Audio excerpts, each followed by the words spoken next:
Sveiki žvejai, šį kartą plėšrūnų gaudyti įsiruošėme į Šušvės užtvanką.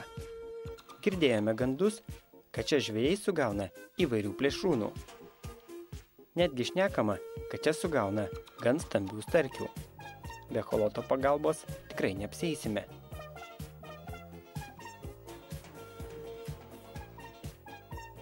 Šį kartą bandysiu žuvį gaudyti įvairiais masalais, tiek su kriukėmis, guminukais ir nedideliais vobleriukais. Vienu žodžiu, išbandysiu viską, ant ko galima sugauti plėšrūną.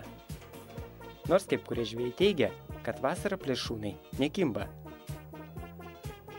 kad lydekos meta dantis ir jos visiškai nesimaitina.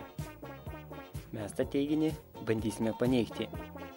Pabandysime pagauti lydeką ir sužinosim, ar jinai su dantim, ar be dantų.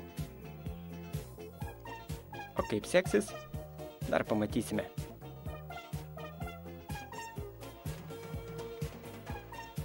Šioje užtvankoje gyliai yra įvairiausiai.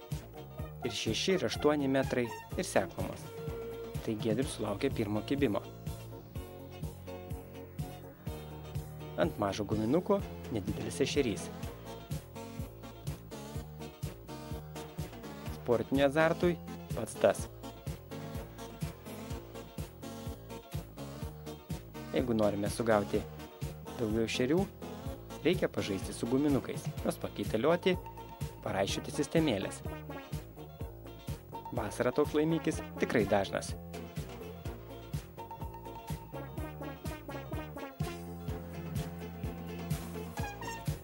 Štai Giedrius vėl traukia net 2 ešerius. Ešeriai aktyvūs. Jeigu norite smagiai laiką praleisti, su mikromasalais tikrai turėsite ką veikti.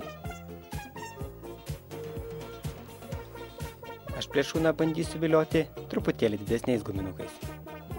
Kas keletą metimų, masalus vis keičiu ir ieškau tą modelį, kuris geriausiai pasiteisins.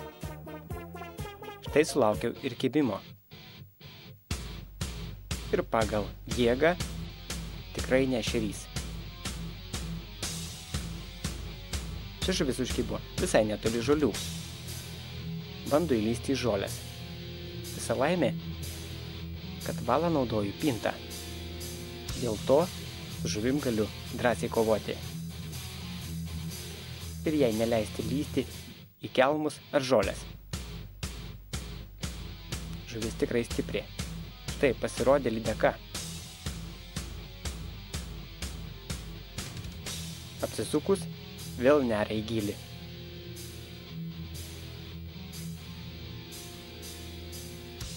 Visiškai nenori man nusileisti. Žolę su valu pjausto lyg su peiliu.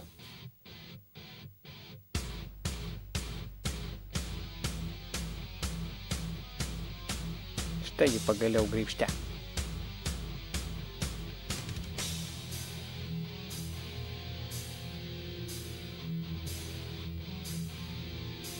Toj pažiūrėsime, ar ši lydeka turi dantis.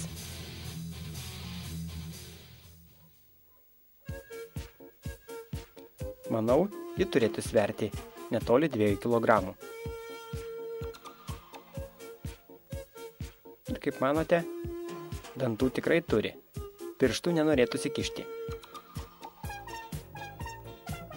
Kažkas mus apgavo. Sakė, kad lydeka dantų neturi. Ir žiemą, ir rudenį, ir vasarą. Lydeka visuomet su dantimis.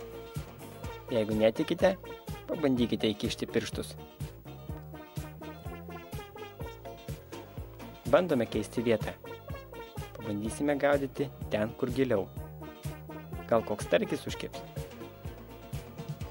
Iš ryto oras kaitaliojosi. Tai saulė švystelėdavo, tai apsiniaukdavo. Nors plėšrūnam gal ir neblogas oras. Tik tais, kad jie kibtų.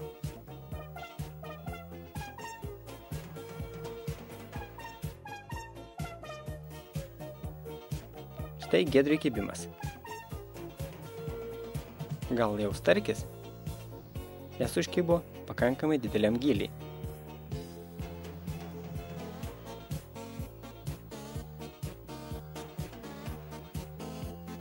Ne, vis dėlto lydeka. Baltą guminuką griebė nelabai didelė lydekaitė.